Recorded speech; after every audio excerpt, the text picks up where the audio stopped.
UCB Life Issues with Paul Hammond.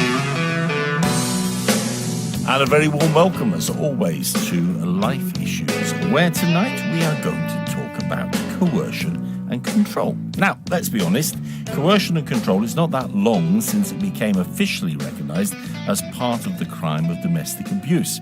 Of course, for those working in the field, the reality of the negative impact and power of control has been something that's been recognised for years, especially as an element that can often imprison victims in situations of abuse. But what is control? How does it work? Does it affect more than abuse situations in the sort of stereotype description of those situations? How can we protect ourselves from it? And for that matter, how can we make sure that we don't become the controller?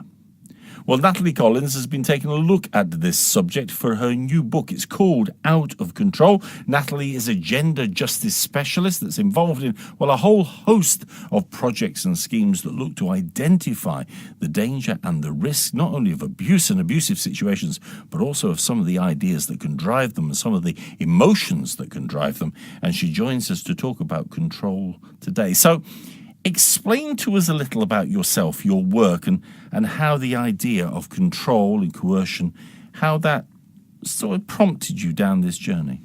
Yeah, so I describe myself as a gender justice specialist. Someone once said to me, I really like that title. Like, how do I become one? I was like, oh, well, I sort of made the title up. I really like the title, and what on earth does it mean? It do? And so I basically came up with that title having spent the last decade working on lots of different issues. So I started off delivering programs in the community for women who'd been subjected to abuse. I worked with lots of churches and Christian organisations around issues of abuse. I've worked on responding and educating around pornography, around child sexual exploitation, around female genital mutilation, child sexual exploitation, all these different things. I then began working on inequality more generally and looking at, particularly within the Christian world, the balance of men and women on the National Christian Platform. Project 328. Project 328. Spoken about that, yes. Yeah, and so all of those things together, it was what actually brings those all together, domestic violence and the fact that there are more men than women on the National Christian Platform. Gender justice is the thing that brings all those things together, and so that's sort of a way of trying to bring all those things. And although gender equality is I guess something about what I do, and with 328 it is about this idea of equality, actually justice is a gospel imperative, whereas equality is sometimes a red rag to a bull to some Christians going, oh, political correctness gone mad, we want a meritocracy, etc., etc. You're a bunch of feminists.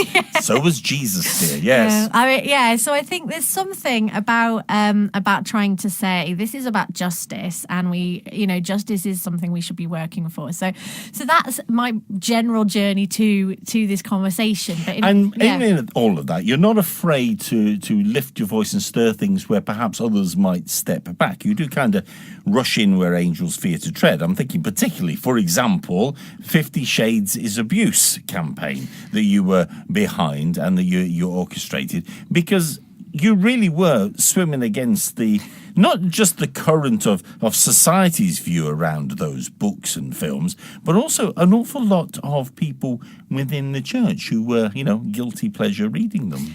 Yeah, so I did set up a campaign about that. And at the time, the reason I did that was there was two conversations happening. There was the argument about the books, apart from obviously the fact they're terribly written. But the two arguments were either it's good because it's about sex, or it's bad because it's about sex. And I wanted to say it's bad because it's about abuse. Yes. And the sex is really secondary. And actually the least abusive parts of those books are the sex. It's the wider behaviours of control and violence that are part of the books. And do you think their popularity, and I know that we have recently seen changes to legislation on abuse and on the definitions of and the forms of domestic abuse, but do you think their popularity actually lessened our sensitivity to some behaviours that always have an element of abuse about them. Yeah, I think it's an interesting one. So I think the reason that they were so popular is because they were they were a familiar narrative. So they were Beauty and the Beast, the bad boy who gets made good by a good woman. But, you know, we had like the grown-up whips and chains added to it. So it was familiar enough that people felt comfortable. It wasn't challenging them, but it also allowed them to feel, oh, I'm a bit edgy, I'm a bit risky. But the reality is anything that is that popular is not saying anything that's particularly radical, because it wouldn't attract that bigger interest. I think it's interesting because I was once on a national Irish radio station, and they were doing a poll while I was on air about how many people thought 50 Shades were about abuse. And they presented me the results of this poll on air, and they said, so Natalie, 93% of our listeners don't think that 50 Shades is about abuse. What do you say to that? And my response was, what I say to that is it just shows how concerning we are in a society that 93% of people can't recognise abusive behaviour. Yes. And so that's the concern about these books. It's that actually people are reading this. It's similarly, I mean, there's a conversation been happening recently about the TV programme Fleabag that has been very popular, and there's a priest in that, and he engages in sexual activity. A Catholic priest engages in sexual activity with the main female character, and those. It's interesting how Christians within the church, a lot of women have gone, that's really abusive, but actually a lot of women, particularly those outside of the church, have gone, that's so offensive. He's so sexy, and it's not abuse, it's just complex, and so it's really interesting that a lot of the time when abuse is portrayed in the controlling and coercive and manipulative ways rather than explicit violence or sexual violence, then actually it's very difficult for people to recognise it. And that's why it was important that this became a defined element, but it's only a defined element within a domestic setting, isn't it? Yeah, so the definition of coercive control fits within family and intimate partner relationships. So it does become very limited, which is a real shame. And actually, what's interesting is the Scottish law, while still being about family and intimate relationships, the Scottish law that only came in within the last few months, that law is much more robust. So in England and Wales, the law requires for there to be proved to be a significant impact on the person who's been subjected to this coercive control. And what that meant was that there was a woman who was subjected to coercive control. It was absolutely undisputable that she'd been subjected to terrible abuse. However, because she'd got on with her life and she was managing fine and she'd managed to pull her life back together, the judge said she wasn't impacted enough for there to be a conviction for coercive control, which is absolutely crazy. That seems like a very strange thing to happen, because in any other setting, if you are the victim of a crime, you are the victim of a crime. Whether you have within you the internal strength, motivation, wherewithal to rise above the impact, you're still a victim of a crime. Exactly. And so what we see in the Scottish law is that it's being described as the gold standard, and that law is going to be about proving intent rather than proving impact. So if a reasonable person would say that this behaviour was designed to control or to harm another person, that's where the conviction will come, which then suddenly means that whether the woman manages to get on with their life and do amazing things, or whether she's on the floor in a heap crying, both those things are not going to be determinant of whether he's convicted or not. Which, to be honest, sounds like a very sensible way to approach it. And as you say, the Scottish definition, that's being seen now as a gold standard. Yeah, definitely. And I think, as you say, there is this challenge with all of the laws around this stuff, is that it is limited to family or intimate relationships. Does it really apply wider, though? I mean, I suppose what I want to drive at with that is there a risk that any of us might actually find ourselves in the situation where we could be a controller and perhaps not even be aware of the impact of that? I think there's definitely a reality that most people who are exerting control are unaware fully of the impact of what they're doing. So a couple of examples. I used to be a co-facilitator for a perpetrator program for men who were abusive to their partners. And there was a guy who came in, and we always check in at the beginning of every session, and he said, it all kicked off before I left the house. You notice how it all kicked off. He didn't do anything. It just kicked off. And so it kicked off, and he said, The thing is that my girlfriend wanted to go out for a meal with her family because she's irrational, and I said that she couldn't, and because she's irrational, she had a go at me about that. And I said to him, what's irrational about wanting to go for a meal with your family? And he was like, because she's irrational, and because I hurt her the other day, and her family don't really like me, and because she's irrational, she wanted to go, and I said she couldn't. And so we went back and forth a bit with this idea that how is it irrational to want to go for a meal with your family? And eventually he went, it's not irrational. Oh yeah, she should be able to go for a meal with her family, shouldn't she? And then I said, how do you think she's experiencing this meal with her family now? Oh, she's probably not having a very good time, is she? And so in that context, he didn't think he was controlling her. Yes. He presumed that she was irrational. And so any objection she made to anything was going to be met with, well, she's irrational. And so fundamentally, the issue there was a belief that she is not a competent human being. Another situation, I was speaking at a men's event, and there was a guy who came up to me at the end, and he recognised from what I was describing things that could have been abusive. And he said, I see that in my relationship, that there's some stuff I could be doing that could be a problem. And so I said, tell me about that. And he said, one time I threw a chair when I was in a room with my wife and child. And I said, did you throw the chair at your wife? And he said, no, I threw it at a wall. And I said, okay, so if you could choose where to throw the chair, you could have chosen not to throw the chair. Yes. And so I think, in that situation, he probably could look back and realise with the right challenge that he could have made different choices. The guy who thought his partner was just fundamentally irrational, neither of these men were thinking, I am an abusive, controlling person, but actually the impact of what they were doing was controlling, and the intention of their behaviour was to get what they wanted. And so what we usually find is when we start to strip back the behaviour to look at what did I want to achieve with that behaviour, what we discover is the control has a purpose of benefiting the person who's doing the controlling. So is that the key thing in the definition, that there is that manipulative element to get you to do what I want to happen? It is about me having the power, which of course is an accepted and recognised element of abuse and assault and so on. It is that imposing of power on the other person. Is that the bottom line with it? Yeah, so I talk about there being two parallel lines of intention and impact when we look at controlling behaviour. So what is the intention of the behaviour? Is it intending to benefit the person who's doing it? Is it intending to control the other person? And what is the impact of the behaviour? So somebody might not seem to be intending to do that, but if the other person is controlled, so actually the situation with the guy who wouldn't let his partner go for a meal with her family, the impact of his behaviour is that next time when she's thinking about going for a meal with her family, she might just say no because she can't be bothered with the hassle. He gets what he wants. He gets her not going out, not socialising with the family.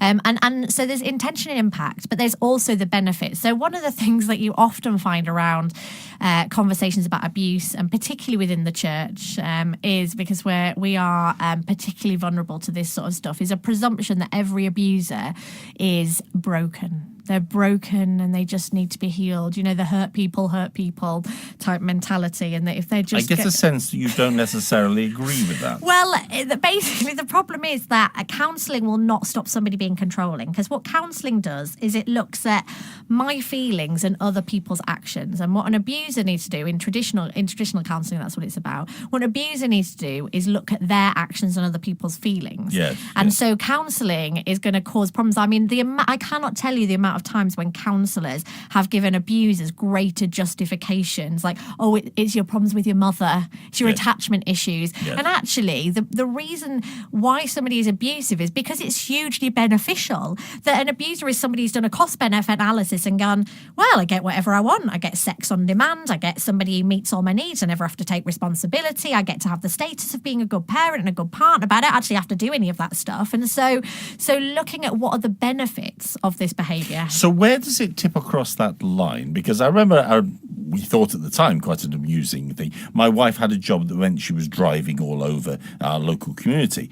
And so sometimes, especially in the winter, I would worry about where she was. So that, you can have that Find My Friends app on your phone. So I said, well, why don't we put that on your phone and you can keep an eye on me and I can keep an eye on you, ha, ha, ha. To which she commented on this to some of her friends at work, and they went, well, that's a bit controlling, isn't it? Now, I don't think it was. No. We don't think it was. But there is a point at which I suppose normal interaction can tip over into being that element of control. Because putting an app on somebody's phone so you know where they are, that can be an element of coercion and control. Well, this is it, and it's about looking at the intention and the benefits. So my and my husband have the same facility, and it's mainly because if I'm driving and get lost and the sat nav dies, he can be like, "This is how you get home," or something. Turn left here. Exactly, Yeah. and so it's about there's a mutuality. It's actually doing me a favour. The person benefiting from him having my location is me, whereas actually, if the person who's benefiting is the person who's the one with the app and is saying, well, you weren't where you said you were, Yeah. you weren't there, or using it to control us, that's where it's not. It's one of the things that people often ask when I do training or talk about this stuff. They're like, can you give me the top 10 signs of abuse? They want like a nice handy list, and they can tick if they get all 10 right. Oh, I've got a score of 10, this is abuse. Because human nature, we want to make things simple, but relationships But there has are to not be simple. some sort of definition, doesn't there? Well, Because yeah. I've had people, I've heard children say, no, that's coercion and control, that is, because they've heard this phrase and they think they understand it. But it is important that we understand. So it is about impact,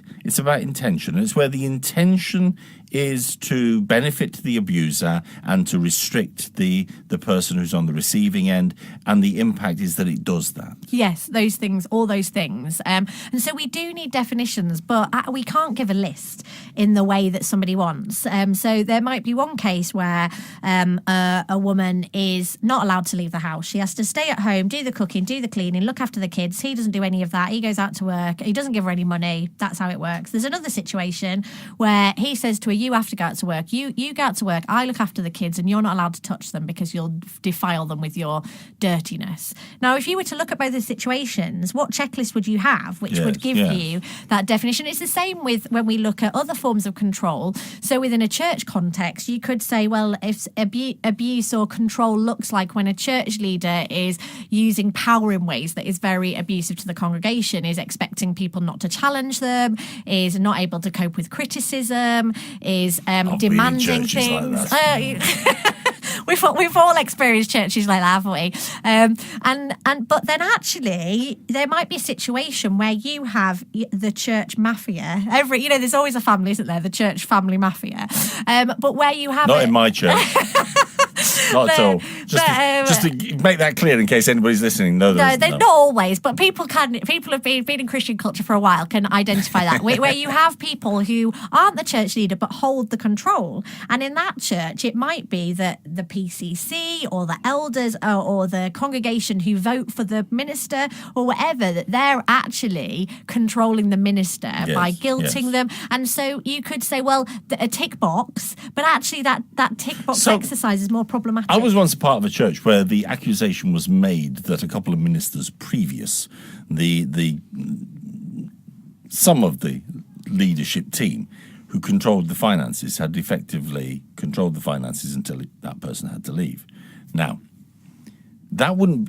You see, I would define that as control, but under the law, that wouldn't be abusive control, would it? Well, it wouldn't be an illegal offence, and it wouldn't fit within the coercive control legislation. This is one of the big problems, is that when this definition is so useful for us to understand controlling behaviour, but it's limited in terms of its practical outcome. So if we look at any abusive behaviour, and within the book I talk about the work of a guy called Albert Biderman, and in 1956 he was a psychologist, and he created this chart that looks at communist methods for eliciting false confessions out of Air Force prisoners.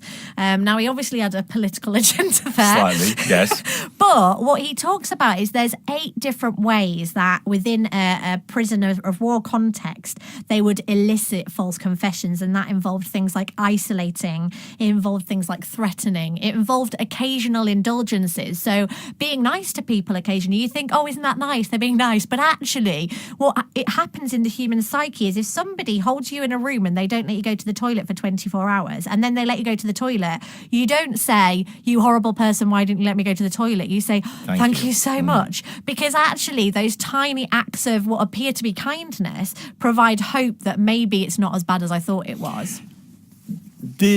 we've referenced a lot in that conversation and the points that you made, the fact that of abuse and the impact on women as victims. And we know that still predominantly the vast amount of domestic abuse, it is a woman that is the victim. So we're clear on that. However, we are becoming increasingly aware of domestic abuse where the man is on the receiving end. And I wonder whether this element of abuse that is coercion and control, manipulation and so on, whether that plays into the dynamic of female on male abuse more than the other way around. Yeah, so if we look at the data, we find that the majority of men who are subjected to abuse are the perpetrator is also male. So actually, in terms of convictions or defendants in domestic abuse related crime, 92% are male. So that's not to say that 92% of the victims are female, because some of those victims will be male. So there is definitely an issue with something about masculinity or maleness in some way that is causing this to be disproportionately something that is perpetrated by men. Yes. Absolutely, women can be terrible people. You know, we've all met, and it's actually one of the really oppressive things about how we understand womanhood is if we have this idea of, you know, which goes back a long way through the Bible, this idea of virgin and whore, you know, that there are only two ways to be a woman, to be perfect and innocent and virginal, or to be a terrible, awful woman, you know, Jezebel versus Mary. Yes. So there is this kind of that is a very oppressive thing to say women are all good or all bad. In reality, we're all humans, we all sin, we all fall short, we all mess up. The situation societally is that men have lots more opportunities in a situation where they generally hold the majority of the power. So in terms of decision-making power and that kind of stuff. So I always point out that women are usually seen to be best at the things that are low paid and low power. So, you know, cleaning and cooking. But if it's a high power, high paid thing, men are good at it. So if it's a highly qualified chef, it's usually a man. If it's a low paid doing it in the home for free, it's usually a woman better at doing the cooking. Similarly, if you look at, say, any job role, so you look at social work, most social workers are women, but most social work managers are men. If you look at teaching, most teachers are female, but most people who are head teachers and working in management are men. So there's something about power dynamics there. And so it's recognizing that these power dynamics that work across churches, across society, leave men being in opportunities where power can be misused and where they are developing beliefs that enable them to think that power can be used in particular ways that are controlling.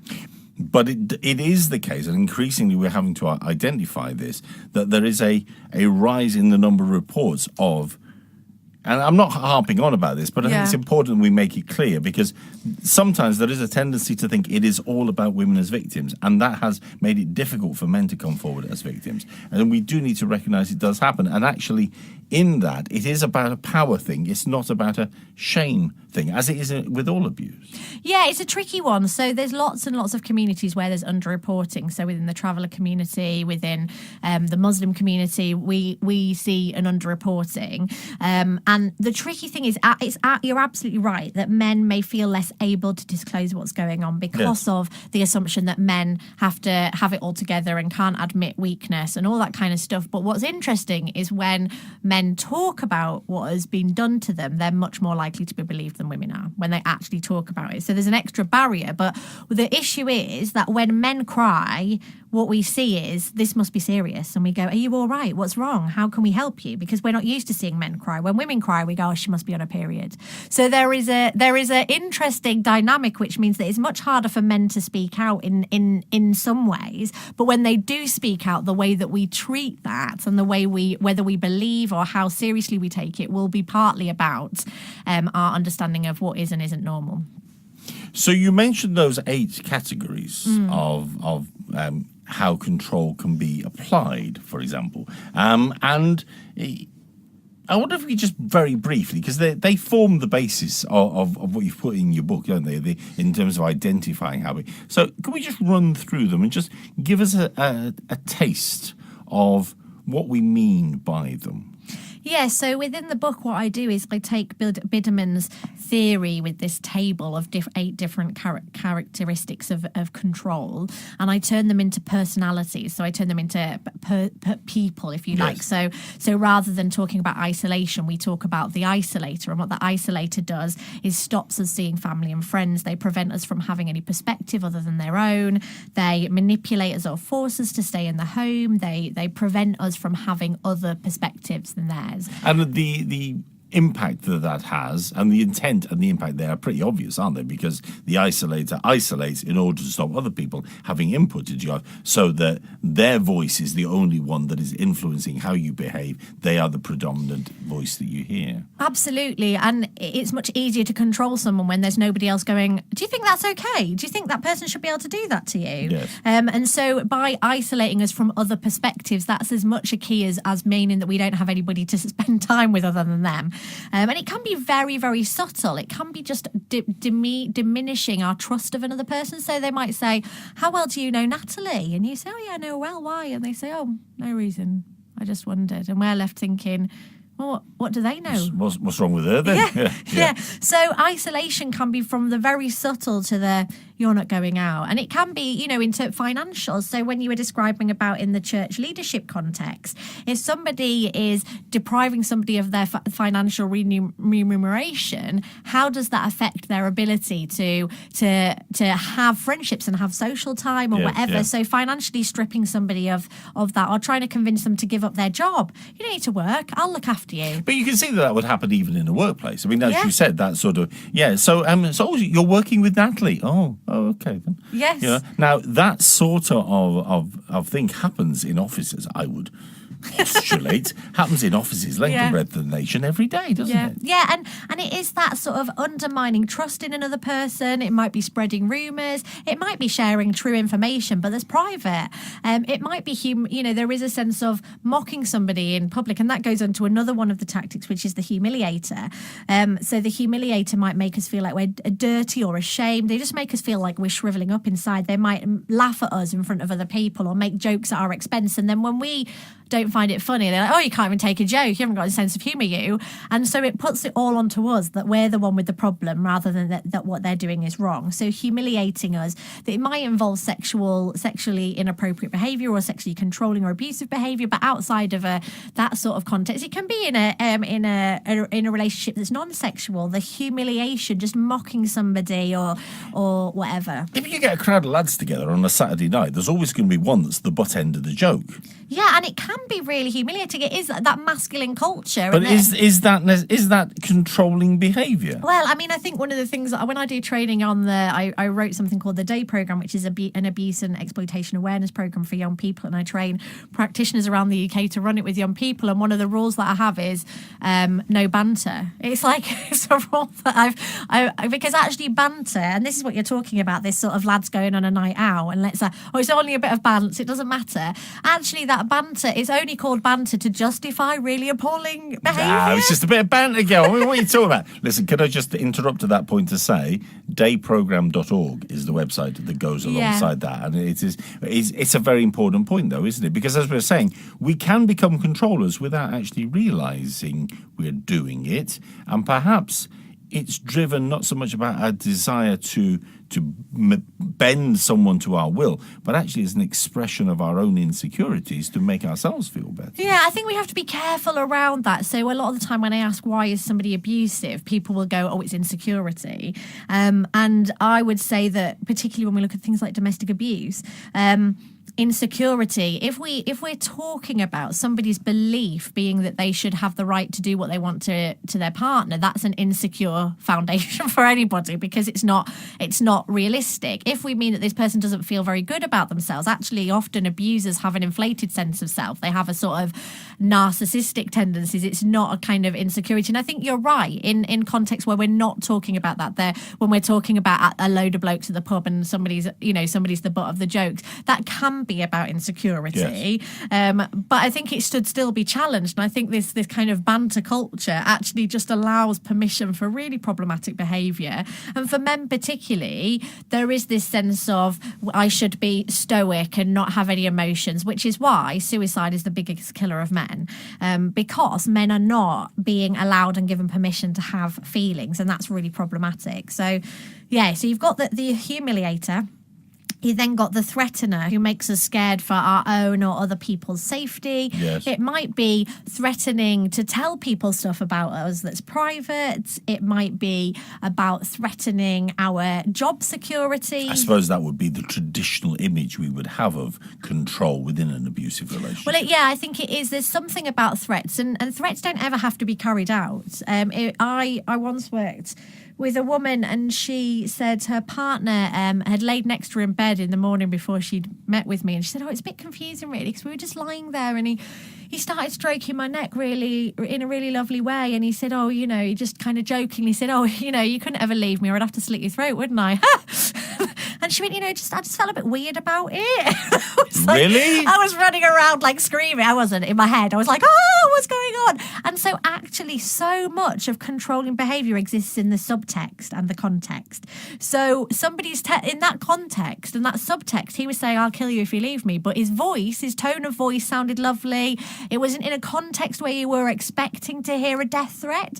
And so that knocks you off course because it doesn't sound like what they're saying. And it's why young people and people on the autistic spectrum particularly are vulnerable, because subtext is something that you don't get very easily when you're young. It's a maturity thing, and somebody on the autistic spectrum often just won't get that subtext of what somebody's saying. And so, when I've done work with young people and I say, is it okay if my boyfriend or my girlfriend says to me, you look really nice, but you'd look better if you went on a diet? And up until a certain age, young people will go, because he said I look really nice. Or she said I look really nice. But actually, what that message is you're fat. It's not you look nice. But that's the subtext. And so if you can't hear subtext, and subtext makes people feel like they're going mad. So it's another term for this is gaslighting, where somebody is just constantly made to feel like it's all their fault, and they're made to feel like they're going mad. So the threatener is part of that.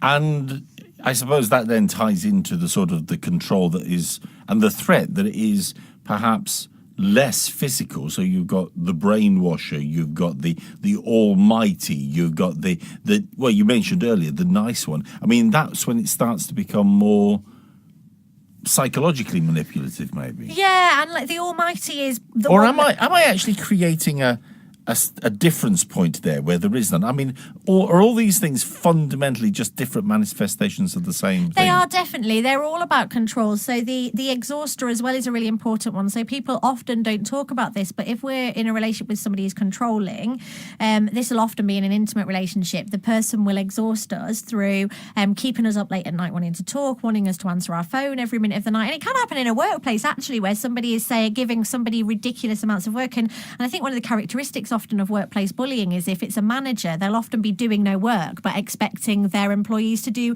really, really lots and lots of work, and much more than they're doing. It's a standard that they're not holding themselves to. The almighty is very much about that's the one that people are very familiar with. The almighty is the one who is the violence. That's the one we usually when we think of domestic abuse, we think of physical violence, and the almighty will be the one saying, I am the one with all the control. But that can be psychological as well. I know a case where a little boy who was being sexually abused was told that the abuser had a camera in every light bulb. And can you think of anywhere you can go where there's not a light bulb? And at that point, this person has got all the power, all the control.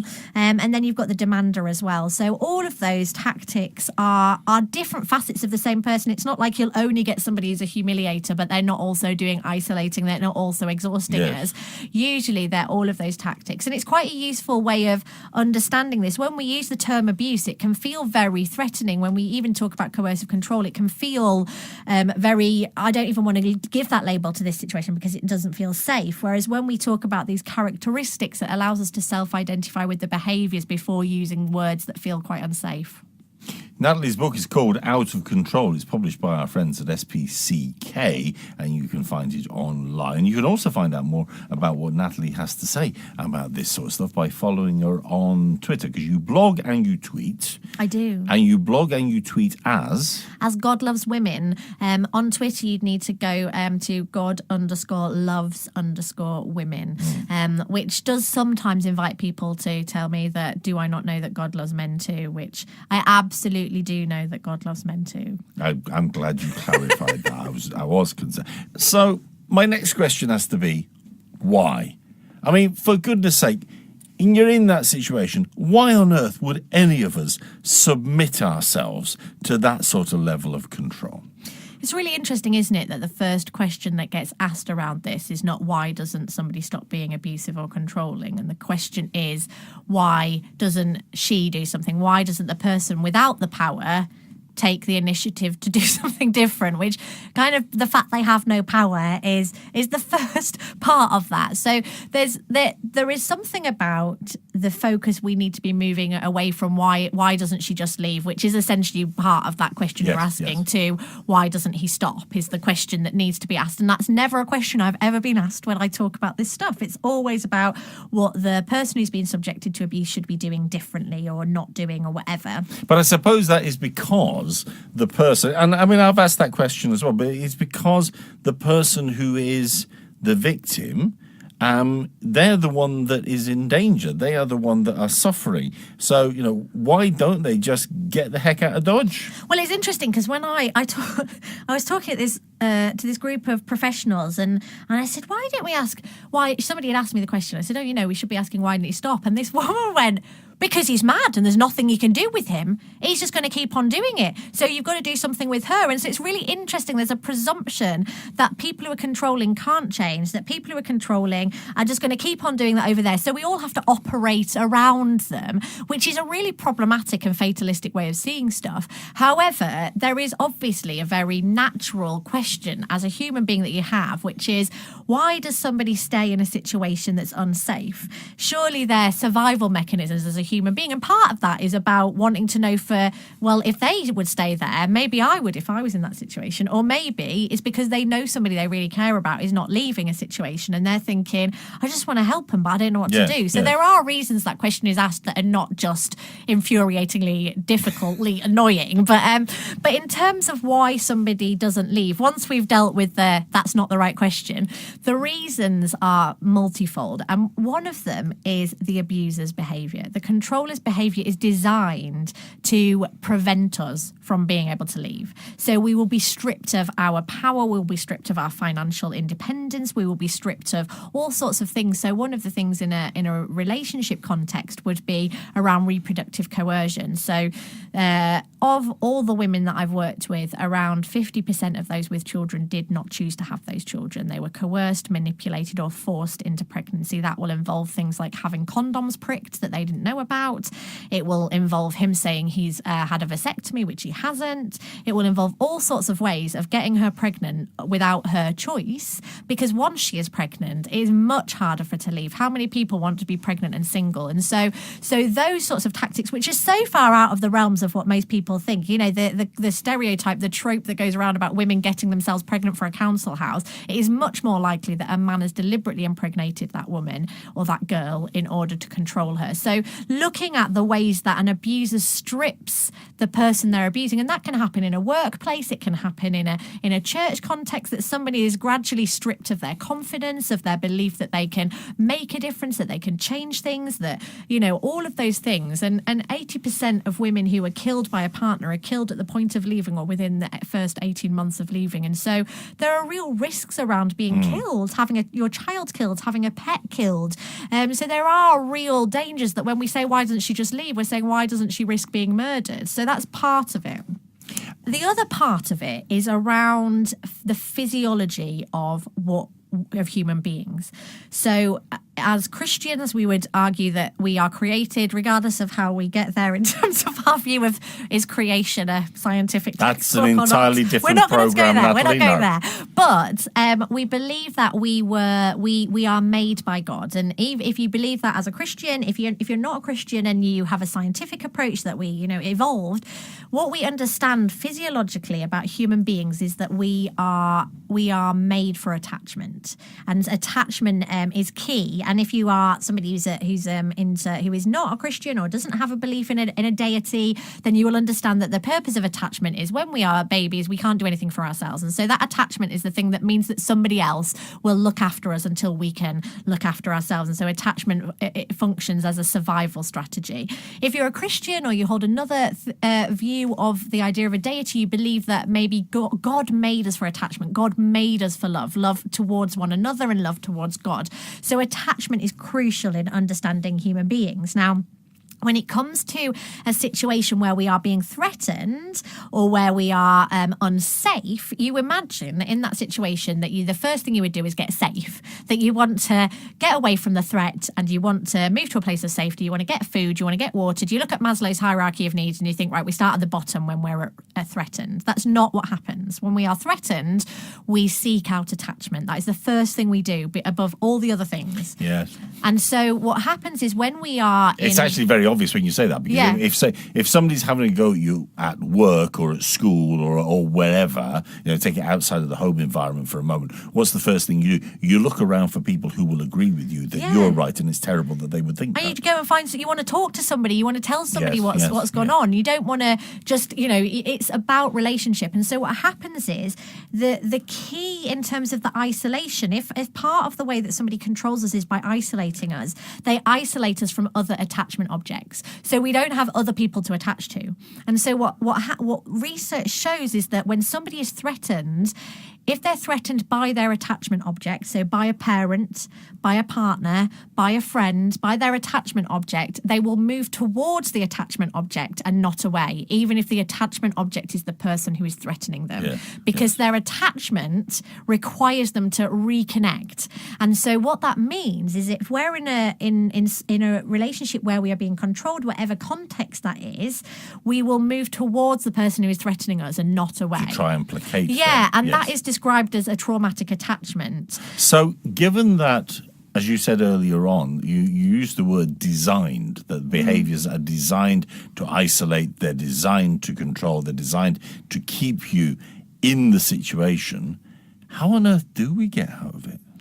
Well, this is the tricky thing, isn't it? That we are traumatically attached to this person, which will mean that even when we try to leave, we feel this sense of, I need to get back to them because they're the safety. They're the safety, even though they're not the safety, because it's physiological. It's not rational. It's not like our brain can go, this person is not safe, therefore I shouldn't go near them, because there's this deep sense of like, no, I need to be with this person because this will make me safe. And that's really tricky if you look at the societal messages of romance, of love, that love surpasses rationality. It sounds like this is the most loving. This is the most love that I could have if it. And you look at kind of Christian models around love as well. This idea that God must be driving me back to this person because otherwise I wouldn't have these feelings because they don't make any sense. So there's lots of ways that this gets made meaning of that is very dangerous. So the way that you break a traumatic attachment is by having the quickest way is to have no contact, including third-party contact, for a year. And a traumatic attachment can develop in as little as 4 days, they found. And so it's very, very important to understand this physiological stuff, because it helps to work out what's going on, and not just for us as somebody who's a helper, but if we are in the middle of that, if we're in a relationship with somebody who's abusive, whatever context that is, whether that's in a workplace or a friend or a church leader, we need to understand this so that when we have these feelings of I need to get back in contact with that person, we can say to ourselves, this is a traumatic attachment. This is not love. This is not God telling me. This is traumatically being attached. I've got a quote for you as we draw to a close. It's a quote of you, he says quickly, just so you know. Good. You said this: we must build a society in which men/abuser, I'm inserting that, find that their abuse is no longer tolerated, and where women find that they are believed. And although we cannot stop men being violent, we can help women recover. We cannot do everything, but we can all do something. So within the context of control, what can we all do to make sure that in whatever environment we do not become the source of control, and that we do not allow others to become a source of control that is negative in its impact over those around us? I think it has to start by recognizing that there is no place that is immune. So within churches and within families, we like to believe that it's safe. This is our sanctuary. That's what the church is called, isn't it? A sanctuary. This is a safe place. And we don't like to imagine that this place isn't very safe, because we want to have a place where we can have fellowship and we can get on with other people. We can leave our kids to run around and we don't need to worry. Everybody's safe.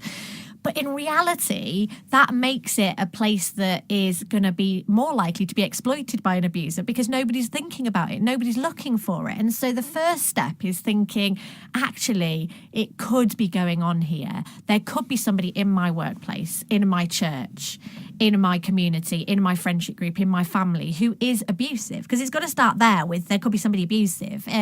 Because actually, that's the harder thing to accept. We probably can accept that there might be people being controlled or harmed in those environments, but the idea that somebody we know, somebody we like, who we're friends with, who we've only had a good experience of, could be abusive, that's very threatening to me, because I want to believe I'm a good judge of character. And church leaders particularly, this is tricky for, because church leaders are relied upon to be a good judge of character.